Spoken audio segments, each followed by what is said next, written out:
Saudara-saudara, kita ketemu pada sesi yang kedua ya.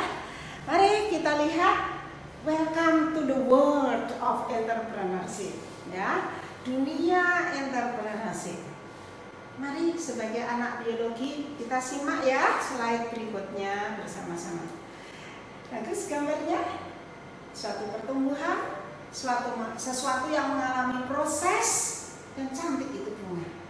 Ibu sudah membayangkan bahwa tanaman yang Anda pelihara akan menjadi baik, peliharalah dengan sepenuh hati dan nanti akan mempunyai nilai jual yang tinggi.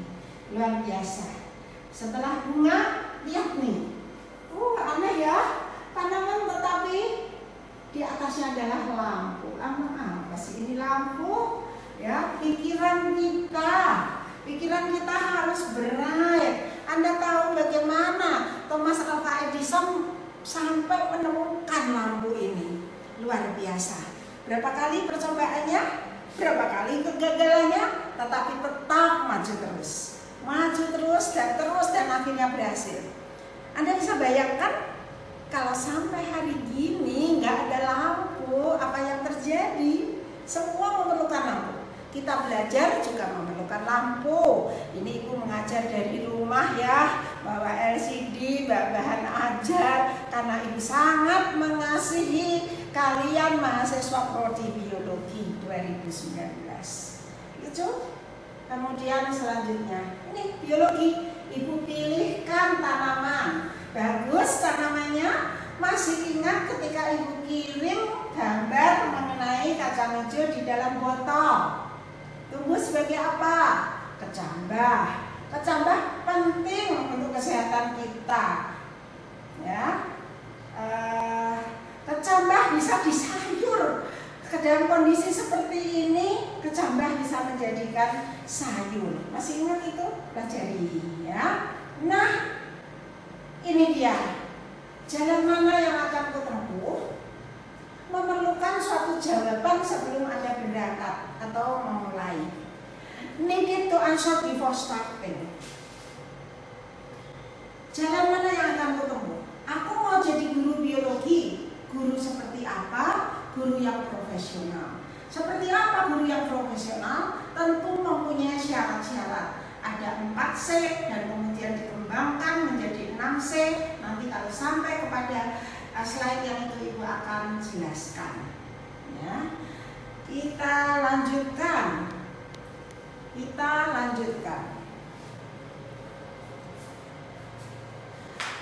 Entrepreneurship perlu X. Apa itu X? A-nya adalah action, berarti ada tindakan. Apa yang dimimpikan harus menjadi kenyataan. Ada action. Jangan no action, tetapi harus do, lakukan. Kemudian unsur terpenting keduanya adalah C.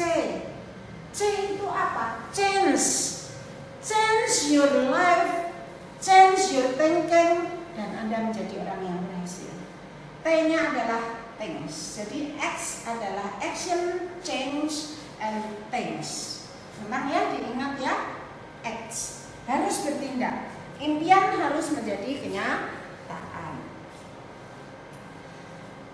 Anda lihat gambar ini? Lucu? Betapa banyaknya ikan di dalam akuarium yang kecil itu. Lapangan pekerjaan makin sempit. Kita tidak harus bercita-cita mencari pekerjaan. Apa salahnya kalau kita menemukan pekerjaan? Apa salahnya kalau kita berani meloncat ke tempat yang lebih besar? Tentu ada tantangannya. Tapi Ibu pernah bilang tadi, kita harus menjemput resiko. Enak mana berjubel dengan meloncat ke tempat yang lebih besar? Gambar ini ialah menginspirasi kita semua. Ya, makanya di dalam soal UTS kemarin Ibu tuliskan yang menggapai mimpi melalui entrepreneurship. Tapi mengapa ya sampai sekarang saudara-saudara kita masih mengandalkan menjadi ASN, mungkin aparat negara dan lain-lain? Itu tidak ada salahnya, tetapi kita dengan belajar bersama tentang entrepreneurship, simaklah dan lakukanlah. Di antara sekian yang cantik, memang ibu suka dengan ikan, dia berani meloncat. Loncatan itu adalah keluar dari zona nyaman. Jangan pernah katakan tidak bisa, tapi selalu katakan aku bisa. Coba, ingat percobaan Thomas Alva Edison. Ingat percobaan yang lain-lain yang dilakukan. Ingat perjuangan Kolonel Sanders di dalam membuat brand yang sangat branded, yaitu KFC. Masih ingat ceritanya? Ketika tidak ada angin, tidak ada hujan, saudara-saudara, restoran tempat di mana dia mengabdikan di situ sebagai pekerja handal, chef yang kenamaan, tutup karena dilewati oleh jalan tol. Posisi restoran itu menjadi di bawah jalan tol, dan akibatnya restoran sepi dan tutup. Dia punya modal mobil bak terbuka dan wajan, penggorengan, serta beberapa resep yang sudah dikuasainya. Perjuangannya apa? Dia tawarkan sampel, mari cicipi ayam goreng saya. Ya, mungkin kalau di seputar kita sampel itu begitu diminati. Tapi di negaranya orang dikasih sampel pun lewat, saudara. Tapi dia tidak pernah menyerah. Dan akibatnya, tahukah Anda, Kentucky tidak hanya berhenti di Jakarta, tetapi di seluruh pelosok Indonesia. Luar biasa bukan? Belum lagi perjuangan teh botol Sosro. Apa yang dialami oleh Pak Sosro? Menawarkan teh yang dikemas dalam botol ke warung-warung. Tapi jawab masyarakat awam mengatakan, teh kok wahyu itu basi, nginep di dalam botol. Teh itu yang enak ya nasgitel, tahu, panas, lagi itu manis dan kental, artinya coklat seperti itu. Tapi Anda tahu, dialah orang yang pertama mengemas teh di dalam botol. Nah, karena kesulitan kemasan dalam botol, akibatnya dia kreatif, inovatif, menciptakan teh kotak, teh dalam apa dan apa. Itulah kreatif dan inovatif. Berhenti sampai di situ? Oh tidak. Saingannya ada berapa ratus macam teh, tetapi dia tetap dikenal karena dia adalah yang pertama, ya. Makanya jadilah yang pertama. Ketika teh botol orang bilang manis, saya nggak doyan gula, dilarang minum gula dan sebagainya, timbullah air mineral dalam kemasan, ya. Boleh Ibu sebut Aqua, ya, karena Aqua adalah yang pertama. Mulai keluar konon kabarnya harga 1 liter air minum Aqua lebih mahal dari 1 liter bensin. Tetapi apa jadi? Coba Anda kalau ke kantin, minumnya apa dek? Aqua. Tapi yang disuguhkan kepada Anda David, mungkin yang lain lagi, merek lain lagi. Anda tetap menyebutnya, Bu, minumnya Aqua saja. Ayo ngaku, bener nggak? Nah, jadilah yang pertama, ya, berani meloncat. Sedikit lagi, Global Entrepreneurship Week Indonesia. Kita cinta Indonesia, kita jadi wirausahawan yang handal. Itulah. Nah, contohnya sekali lagi kami berikan wajah Bapak Ciputra. Saya sedih karena beliau harus meninggal pada akhir tahun yang lalu. Saya suka pada kata-katanya yang mengatakan di rubrik sekolah, bahwa pendidikan kewirausahaan bukan dengan menghafal. Jadi Anda jangan takut menghafal. Lihat itu pada papan solusi. Lembaga pendidikan tinggi diharapkan mampu menciptakan jiwa wirausaha sehingga mereka mampu mandiri dan menciptakan lapangan kerja. Ingat, menciptakan, bukan mencari kerja. Pendidikan kewirausahaan atau entrepreneurship Indonesia perlu ditingkatkan. Di pundak siapa meningkatkan itu, saudara? Adalah poin yang ketujuh adalah tidak buru-buru dan tergesa-gesa. Segala sesuatunya dipikirkan secara sistematis dan dipikir masak-masak. Ibu percaya Anda semua adalah orang pintar, ya. Bertindak cepat itu pasti, tetapi tergesa-gesa itu tidak baik. Nah, berikutnya adalah mampu membaca perubahan keadaan. Keadaan sekarang, saudara, keadaan sekarang begitu banyak pengusaha di bidang jahit-menjahit. Begitu dia mempunyai rasa sosial yang tinggi dan prihatin melihat keadaan Indonesia, sehingga jahitannya diarahkan untuk membuat masker. Dan itu dibagikan. Itulah bentuk kesosialan, sifat yang sosial terhadap lingkungan masyarakat sekitar. Ya, Anda juga bisa membuat kreativitas untuk masker, siapa tahu nanti laku dijual. Yang kreatif dan inovatif, ya. Jeli menangkap peluang usaha. Ingat, peluang adalah sulit datang berulang, sekalipun ada, tetapi kalau halangan akan selalu datang. Oleh karena itu, setiap kali ada peluang, manfaatkan sebaik-baiknya. Kesempatan itu luar biasa. Dan terakhirnya adalah peduli terhadap kondisi lingkungan sekitar. Anda anak biologi, lingkungan itu penting.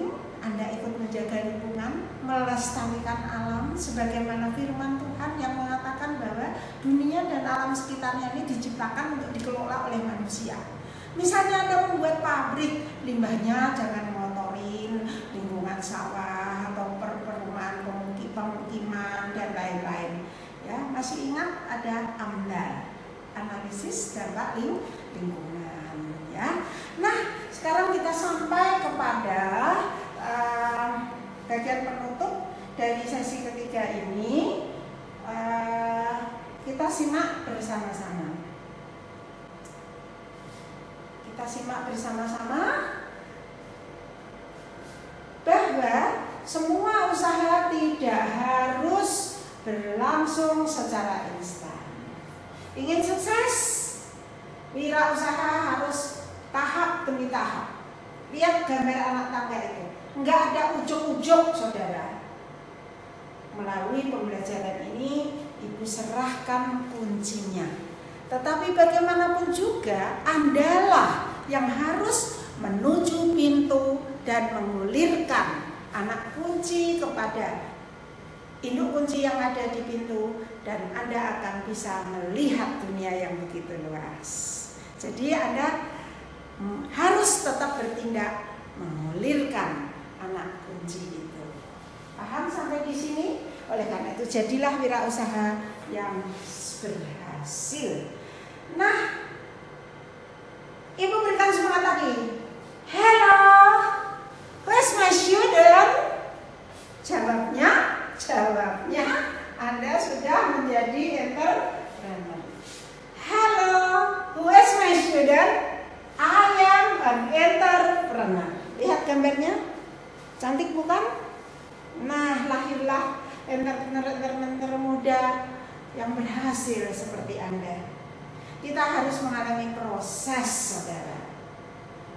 Bagaimana perasaan Anda kalau melihat gambar ini? Sengaja Ibu pilihkan gambar ulat yang berbulu, sehingga siapapun melihat pasti mengatakan hei, ngeri, jijik, dan sebagainya. Tapi apakah ulat ini akan tinggal ulat terus menerus? Dia mengalami transformasi, saudara. Anda anak biologi pasti paham banget. Ulat ini akan berubah. Ulat ini akan berubah dan menjadi kupu-kupu. Ya, kupu-kupunya di sini Ibu tulis thank you. Tetapi kupu-kupu ini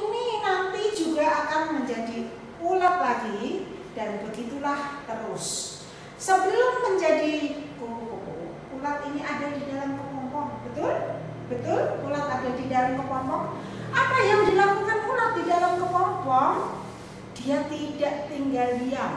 Dia terus bekerja dan bekerja, yaitu bekerja mengepakkan sayap, belajar mengepakkan sayap, sehingga kalau tiba masanya kepompong terbuka dan terbanglah si kupu-kupu cantik. Pernah dengar cerita yang satu ini? Seorang mahasiswa pulang dari kuliah melihat kepompong berlubang kecil dan bergerak-gerak, langsung diambilnya gunting dan digunting. Bisa terbang makhluk yang di dalam kepompong? Bisa, tetapi langsung jatuh karena belum waktunya. Nah, itulah inti daripada pembelajaran kita, bahwa menjadi seorang wirausahawan perlu proses. Perlu proses. Mungkin sampai di sini dulu pertemuan ke-9 kita, dan Ibu akhiri dan tutup dengan doa.